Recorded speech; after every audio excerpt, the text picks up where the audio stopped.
বন্ধুরা, এবার আপনারা সরাসরি শেখ হাসিনার তৈরি আয়নাঘরের ভিতরের দৃশ্য দেখবেন। আর আয়নাঘর সম্পর্কে জানেন না এমন মানুষ এখন বাংলাদেশে খুঁজে পাওয়া যাবে না। আয়নাঘর হলো শেখ হাসিনার একটি টর্চার সেল, যেখানে মানুষজনদের গুম করা হতো, মেরে ফেলা হতো, এমনকি বন্দি করে রাখা হতো। এখন আপনারা সরাসরি আয়নাঘরের ভিতরের দৃশ্য দেখতে পাচ্ছেন। আপনারা দেখতে পাচ্ছেন যে কতটা ভয়ঙ্কর আয়নাঘর। দিনের বেলাতেও ঘুটঘুটে অন্ধকার থাকে আয়নাঘরের ভিতরে। আয়নাঘরে মানুষজনদের এবং বন্দীদের এমনভাবে শাস্তি দেওয়া হতো যা দেখলে আপনার লোম দাঁড়িয়ে যাবে। যারা সরকার বিরোধী কথাবার্তা বলতো কিংবা যারা সরকার বিরোধী ছিল অথবা অন্যায়ের প্রতিবাদ করত, তাদেরকে রাতের আধারে অথবা দিনের বেলাতে গুম করে দেওয়া হতো।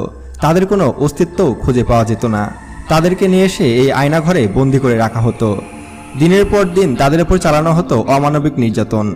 আর এই আয়নাঘরের ভিতরে রয়েছে অনেকগুলো গণকবর। এইসব গণকবরে রয়েছে নিরপরাধ অনেক ব্যক্তির লাশ। চারদিকে শুধু কঙ্কাল পড়ে আছে এই রুমটাতে। এবার যদি আমরা একটু সামনের দিকে এগোই তাহলে দেখতে পাচ্ছি যে মানুষ মরে পচে আছে।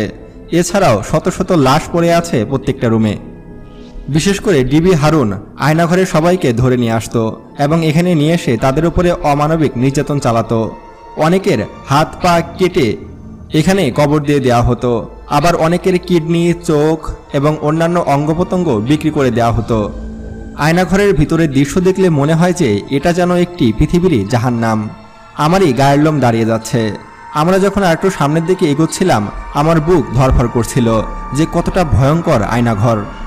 বর্তমান যুগে এসেও যে মানুষের প্রতি মানুষ এমনভাবে নির্যাতন চালাতে পারে তা এই আয়নাঘর না দেখলে বুঝতে পারতাম না।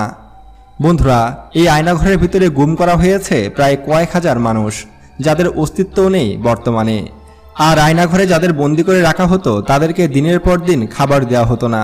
যদিও মাঝে সাঝে খাবার জুটত, সেটা হতো ক্যাকটাসের কাঁটা অথবা খেজুরের কাঁটা অথবা ভয়ঙ্কর কোনো খাবার, অথবা পচা বাসি এঁটো খাবার তাদেরকে দেওয়া হতো, যেগুলো খেয়ে অসুস্থ হয়ে পড়তো বন্দিরা। এমনকি তাদের খাবার পানিও দেওয়া হতো না। অনেক কয়েদিরা নিজেরা প্রস্রাব করে নিজেদের প্রস্রাব নিজেরাই খেত। এভাবে তাদের তৃষ্ণা নিবারণ করত। এমনকি কয়েদিদের বন্দি করে তাদের গোপন অঙ্গে ইট বেঁধে দেওয়া হতো, যাতে করে তারা আরও বেশি কষ্ট পায়। এভাবে দিনের পর দিন রাতের পর রাত আয়নাঘরের ভিতরে নির্যাতন চালিয়েছে ডিবি হারুন সহ তার দলবল। আর এদেরকে ক্ষমতা দিয়েছে শেখ হাসিনা। শেখ হাসিনা যে কত বড় স্বৈরশাসক ছিল তা এগুলো দেখলে বোঝা যায়। হাসিনার পালিত কুকুররা এইসব কাজকর্ম করত এখানে। মদ খেয়ে দিনের পর দিন নির্যাতন চালানো হতো এইসব মানুষদেরকে।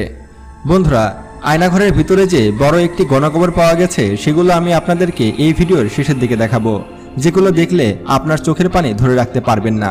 আসুন বন্ধুরা, এবার আমরা আয়নাঘরের ভিতরের বেশ কিছু দৃশ্য আপনাদেরকে দেখাই। এখন আপনারা দেখতে পাচ্ছেন যে আয়নাঘর কতটা অন্ধকার এবং কতটা গভীর, যেখানে সূর্যের আলো প্রবেশ করে না। এমনকি সাংবাদিক থেকে শুরু করে কাউকেই এর ভিতরে প্রবেশ করতে দেওয়া হতো না। যদি স্বৈরশাসক হাসিনার পতন না ঘটত তাহলে হয়তো আমরা আয়নাঘর সম্পর্কে কিছুই জানতে পারতাম না। সম্প্রতি বাংলাদেশের আয়নাঘরের সামনে অনেক মানুষ আন্দোলন করায় বিনা অপরাধে যারা আয়নাঘরে বন্দী ছিল তাদেরকে মুক্তি দেওয়া হয়েছে। তারা আয়নাঘর থেকে বের হয়ে বলে যে তারা কখনোই এমন কোনো কিছু দেখেনি, এমনকি তারা নিজেরাও জানে না যে তারা কোথায় ছিল। এই আয়নাঘরে অবস্থানকারে তারা বলেছে যে আয়নাঘরে ঠিকঠাক মতো খাবার দেওয়া হতো না এবং তাদের উপরে চরম নির্যাতন চালানো হতো। সপ্তাহে একবেলা খাবার জুটত। এমনকি এই আয়নাঘরে অনেকের আর্তনাদ দেওয়ালে ভেসে আছে। এমনকি আয়নাঘরের ভিতরে মধ্যযুগীয় কায়দায় বর্বরতা চালাতো পুলিশ বাহিনী। শুধু পুলিশ বাহিনী নয়, বাংলাদেশের গোয়েন্দা সংস্থা ডিজিএফআই কিন্তু ব্যাপক টর্চার চালাতো এই আয়নাঘরের ভিতরে। আপনাদের সামান্য একটু উদাহরণ দিই। এই আয়নাঘরে যারা সরকার বিরোধী ছিল, যারা জনগণের পক্ষে ছিল, যারা অন্যায়ের বিরুদ্ধে প্রতিবাদ করত, তাদেরকে নিয়ে ব্যাপক টর্চার করা হয়েছে। তাদের হাতের আঙুল কেটে ফেলা হয়েছে, তাদেরকে দড়ি দিয়ে বেঁধে ইচ্ছামতো পিটানো হয়েছে, সারা দিন রাত 24 ঘন্টা না খাইয়ে উল্টো করে বাথরুমের মধ্যে শুয়ে রাখা হয়েছে। আর এই আয়নাঘরের রুমগুলো এতটাই ছোট ছিল যে সেখানে কোনো মানুষ সঠিকভাবে বসতেও পারত না। ছোট্ট একটি রুম যেখানে শোয়াও যেত না, সেখানে তাদের প্রসাব করতে হতো, পায়খানা করতে হতো এবং তার মধ্যেই থাকতে হতো। তাহলে একবার কল্পনা করুন কতটা নির্যাতন চালানো হয়েছে এই আয়নাঘরে। ধারণা করা হচ্ছে যে প্রায় 4 থেকে 5 হাজার বন্দীকে এইসব আয়নাঘরে বন্দি করে রাখা হয়েছিল এবং তাদের উপরে চরম নির্যাতন চালানো হয়েছিল মধ্যযুগীয় কায়দায়। আবার অনেক বন্দী তো মানসিকভাবে পাগল হয়ে গেছে। একজন সুস্থ মানুষকে যদি প্রতিদিন অত্যাচার করা হয় তাহলে তো সে পাগলই হয়ে যাবে। অনেকে আয়নাঘর থেকে বের হয়ে সে নিজেই চিনতে পারছে না যে কোথায় তার বাড়ি, তার সাথে কি ঘটেছিল বা তার কি হয়েছিল, সব কিছুই তারা ভুলে গেছে। এই আয়নাঘরের মধ্যে এতটাই নির্যাতন চালানো হয়েছে যে অনেকের তো কথা বন্ধ হয়ে গেছে, যারা ঠিকঠাক মতো কথা বলতে পারছে না। আমরা একটি ভিডিওতে দেখেছি যে আয়নাঘরের মধ্যে শত শত কঙ্কাল পড়ে আছে, তবে এটি আসলে বাস্তবে আয়নাঘরের ভিডিও কিনা বা অন্য কোনো ভুয়া ভিডিও সেটা বলা যাচ্ছে না এখনই। হতে পারে এটা আয়নাঘরের অপর কোনো চিত্র বা অন্য কোনো আয়নাঘরের ভিডিও, তবে আমার মতে এই ভিডিওটি সঠিক নাও হতে পারে। তবে বাস্তবে যে আয়নাঘর কতটা ভয়ঙ্কর ছিল তার বর্ণনা দিয়েছে যারা আয়নাঘরে ছিল তারা।